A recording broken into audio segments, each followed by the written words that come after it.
जब आपका नाम आया तो आप तो ऑफ कोर्स खुश हो गए, पूरा इंडिया खुश था भाई। You just keep working hard. Rest, nothing you have to worry about. All we can do is just bat and let the bat talk. Ishan Kishan एक ऐसा प्लेयर जिसने वर्ल्ड क्रिकेट में फास्टेस्ट डबल सेंचुरी बनाई है। A double 100 to savor for Ishan Kishan. 2026 के T20 world cup में उनके performance को देखकर हर कोई बोलता है कि कमबैक हो तो ईशान किशन जैसा। पाकिस्तान के सामने जहां सब प्लेयर्स रन्स बनाने में स्ट्रगल कर रहे थे, वहां ईशान ऑलमोस्ट 200 के स्ट्राइक रेट से 77 रन की तूफानी पारी खेलकर इंडिया को ये मैच जिताने में एक इम्पोर्टेंट रोल प्ले करते हैं and man of the match बन जाते हैं। पॉकेट डायनामाइट है लड़का। जो प्लेयर कुछ महीने पहले इंडिया के T20 सेटअप में नहीं था, वो आज के टाइम में इंडियन टीम का इम्पोर्टेंट प्लेयर बन चुका है। पर जो ईशान आज के टाइम में एकदम चिल्ड आउट और कॉन्फिडेंट है, वो एक टाइम पर सेल्फ डाउट और डिप्रेशन में फंस गए थे, क्योंकि परफॉर्म करने के बावजूद उनको बेंच पर बिठाया जाता था। बांग्लादेश के सामने वो डबल सेंचुरी मारने के बाद सबको लग रहा था कि 2023 वर्ल्ड कप में रोहित के साथ ईशान ओपन कर सकते हैं, बट गेस व्हाट, उस मैच के तुरंत बाद उनको ड्रॉप कर दिया जाता है। ईशान यार, आपने 200 बना के आपने 3 मैच नहीं खेला यार। भैया कैप्टन तो आपसे।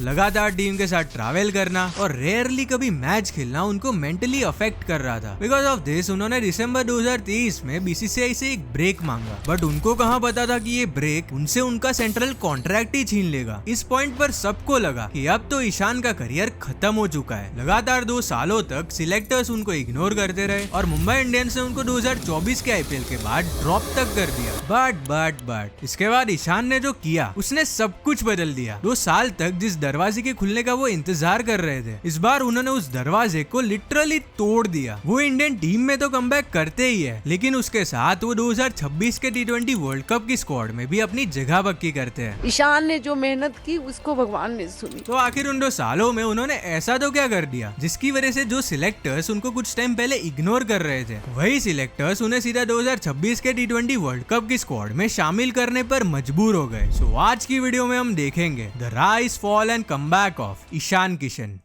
ईशान के इस रिडेम्पशन को समझने के लिए हमें उनकी बैक स्टोरी जाननी होगी। ईशान किशन को अपने करियर के शुरुआत से ही काफी प्रॉब्लम्स फेस करनी पड़ी थी। वो बिहार से थे एंड उस टाइम पर बीसीसीआई ने बिहार क्रिकेट एसोसिएशन को डिसअफिलिएट कर रखा था। बिकॉज ऑफ दैट उनको झारखंड शिफ्ट होना पड़ा। 16 साल की उम्र में उन्होंने झारखंड की तरफ से अपना रणजी डेब्यू किया। पहले 10 मैचेस में उन्होंने 1 सेंचुरी एंड 5 हाफ सेंचुरीज बना दी थी, जो क्लियरली दिखा रहा था कि वो किस टाइप के बैट्समैन है। 2016 के अंडर 19 वर्ल्ड कप में वो इंडिया के कैप्टन थे एंड वो इंडियन टीम को फाइनल तक लेके जाते हैं, बट उस टूर्नामेंट में वो बैट से कुछ खास परफॉर्म नहीं कर पाते। 2016 में उन्होंने अपना आईपीएल डेब्यू किया था गुजरात लायंस की तरफ से, बट वहां भी वो कुछ खास परफॉर्म नहीं कर पाए। 5 मैचेस में उन्होंने सिर्फ 42 रन बनाए थे। लेकिन इसके बाद धीरे धीरे ईशान की लाइफ में चीजें बदलना शुरू होती है। 2016 की रणजी ट्रॉफी में वो दिल्ली के सामने 336 बॉल्स में 273 रन बना देते हैं। उस सीजन में उन्होंने 10 मैचेस में 799 रन बनाए। 2017 की रणजी ट्रॉफी में वो झारखंड के टॉप रन स्कोरर थे। ईशान 2016 और 2017 के आईपीएल में गुजरात लायंस की तरफ से खेलते थे, बट 2017 के आईपीएल के बाद सीएसके और आरआर वापसी करती है एंड तब उनकी फियरलेस हिटिंग को देखते हुए मेगा ऑक्शन में एमआई उनको 6.2 करोड़ में खरीद लेती है। इस सीजन में तो वो डिसेंट परफॉर्म करते हैं, बट 2019 का आईपीएल उनके लिए डिजास्टर था। वो अपने फॉर्म और फिटनेस दोनों में स्ट्रगल कर रहे थे। रिजल्ट 7 मैचेस में वो सिर्फ 101 रन बना पाते हैं। लेकिन इसके बाद आता है 2020 का आईपीएल, जिसने ईशान के लिए सब कुछ बदल दिया। रोहित, पोलार्ड, हार्दिक और स्काई जैसे प्लेयर्स के होते हुए ईशान 2020 के आईपीएल में मुंबई इंडियंस के लिए हाईएस्ट रन स्कोरर बनते हैं। 14 मैचेस में उन्होंने 57 की एवरेज से 516 रन बनाए। फिर चाहे वो आरसीबी के सामने 99 रन की इनिंग्स हो या फिर सीएसके के सामने क्विक 68 रन की इनिंग्स हो। 2020 तक ईशान मुंबई इंडियंस के साथ back to back IPL trophies जीत चुके थे। उनके इसी परफॉर्मेंस के चलते वो 14 मार्च 2021 को इंग्लैंड के सामने अपना T20 डेब्यू करते हैं, जिसमें उनकी शानदार हाफ सेंचुरी के चलते वो मैन ऑफ द मैच बन जाते हैं। इसके कुछ महीने बाद 18 जुलाई 2021 को श्रीलंका के सामने उन्होंने अपना ओडीआई डेब्यू भी किया, जहां उन्होंने वंस अगेन डेब्यू मैच में हाफ सेंचुरी बनाई थी। जिसको नहीं पता उसको मैं बता दूं कि 2021 का आईपीएल एक बार सस्पेंड हो चुका था ड्यू टू पेंडेमिक एंड वो सीजन ईशान के लिए कुछ खास नहीं था। 10 मैचेस में उन्होंने सिर्फ 241 रन बनाए थे। इनफैक्ट एक बार तो वो ऑलमोस्ट रोने ही वाले थे और तब विराट कोहली ने उनको कंसोल किया था। खैर इसके बाद सीजन के लास्ट 2 मैचेस में कमबैक करते हुए उन्होंने राजस्थान रॉयल्स के सामने 25 बॉल्स में 50 रन बनाए और सनराइजर्स हैदराबाद के सामने 32 बॉल्स में 84 रन बनाए। बट यहाँ तक ईशान के लिए दिक्कत की बात ये थी कि बीसीसीआई अभी भी उनको बैकअप ओपनर की तरह ट्रीट कर रही थी। फिर भी जब भी उनको मौका मिलता वो उसमें अपना 100% देते थे। जून 2022 में वो साउथ अफ्रीका के सामने T20 सीरीज में 2 हाफ सेंचुरीज मारते हैं एंड ओडीआई सीरीज में वो ऑलमोस्ट एक सेंचुरी मार देते हैं। और फिर आता है वो दिन 10 दिसंबर 2022 जो ईशान की लाइफ में एक टर्निंग पॉइंट लाता है। थंब इंजरी के चलते रोहित बांग्लादेश के सामने 3rd and final ODI match नहीं खेलने वाले थे और तब उनकी जगह ईशान को टीम में शामिल किया जाता है। इस मौके का फायदा उठाते हुए उन्होंने बहुत से रिकॉर्ड्स तोड़ दिए। सबसे पहले तो उन्होंने क्रिस गेल का फास्टेस्ट ओडीआई डबल सेंचुरी का रिकॉर्ड तोड़ दिया। वो यंगेस्ट प्लेयर बने जिन्होंने डबल सेंचुरी बनाई हो और वो पहले प्लेयर बने जिन्होंने अपनी मेडन ओडीआई सेंचुरी को सीधा डबल सेंचुरी में कन्वर्ट किया हो। ईशान ने 131 बॉल्स में 210 रन बनाए जिसमें से उन्होंने 156 रन सिर्फ बाउंड्रीज से ही बनाए थे। A double 100 to savor for Ishan Kishan. सब लोग खुश थे और अब तो लग रहा था कि ईशान की जगह टीम में पक्की है। बट जनवरी 2023 में श्रीलंका के सामने ओडीआई सीरीज में ईशान को ड्रॉप कर दिया जाता है क्योंकि मैनेजमेंट को शुभमन गिल से ओपनिंग करवानी थी। इस डिसीजन से सब लोग हैरान थे क्योंकि जिस प्लेयर ने रिसेंटली डबल सेंचुरी बनाई हो उसे अगली सीरीज में कोई ड्रॉप कैसे कर सकता है। ईशान यार आपने 200 बना के आपने 3 मैच नहीं खेला यार। भैया कैप्टन तो आप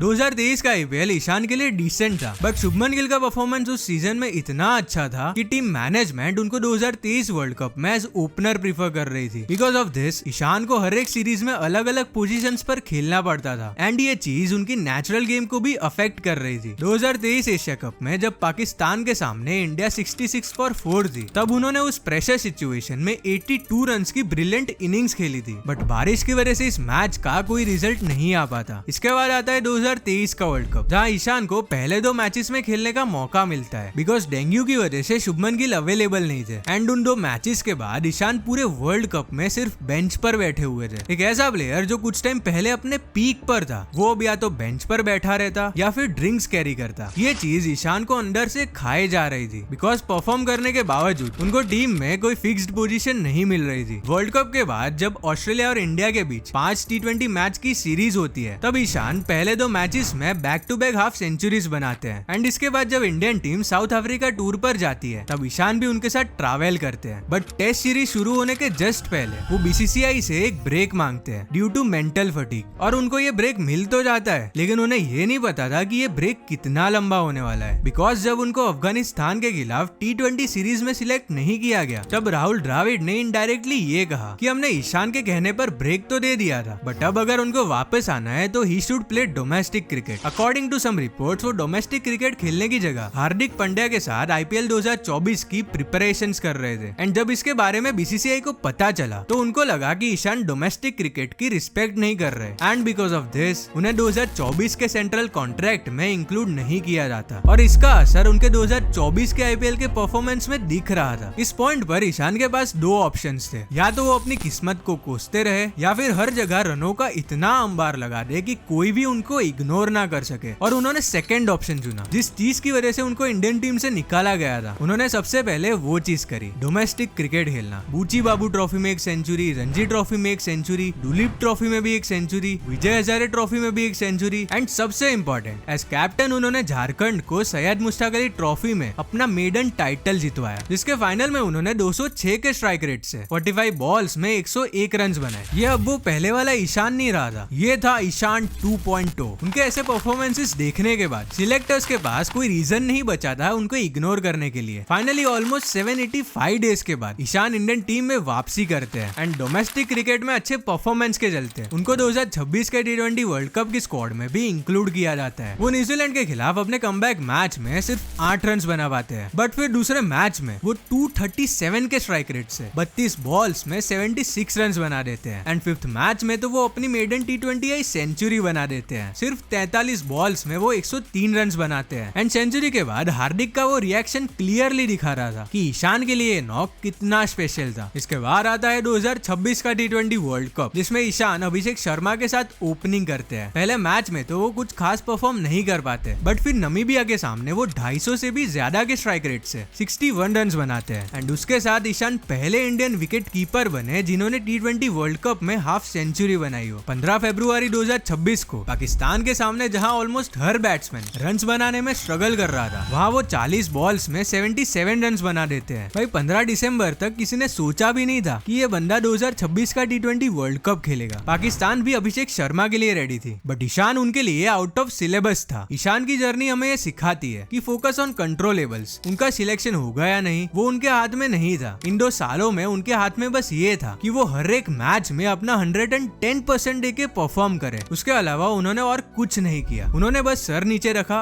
और परफॉर्म किया। बूची बाबू, रणजी ट्रॉफी सब में सेंचुरी बनाई। इनफैक्ट 2025 के IPL में उन्होंने अपनी पहली सेंचुरी बनाई राजस्थान रॉयल्स के खिलाफ। उसके बाद भी वो रुके नहीं एंड झारखंड को सैयद मुश्ताक अली ट्रॉफी में अपना पहला टाइटल जितवाया। उस टूर्नामेंट में उन्होंने टोटल 2 सेंचुरीज बनाई थी, जिसमें से 1 सेंचुरी उन्होंने फाइनल में बनाई थी। उन्होंने सबको अपने बैट से जवाब दिया एंड उस मेहनत का रिजल्ट आज के टाइम में उनको मिल रहा है। सो ईशान के इस रिडेम्पशन पर आपके क्या थॉट्स है? कमेंट्स में जरूर बताना। अगर आपको हार्दिक पांड्या के कमबैक पर वीडियो देखना है तो यहाँ पर क्लिक करो।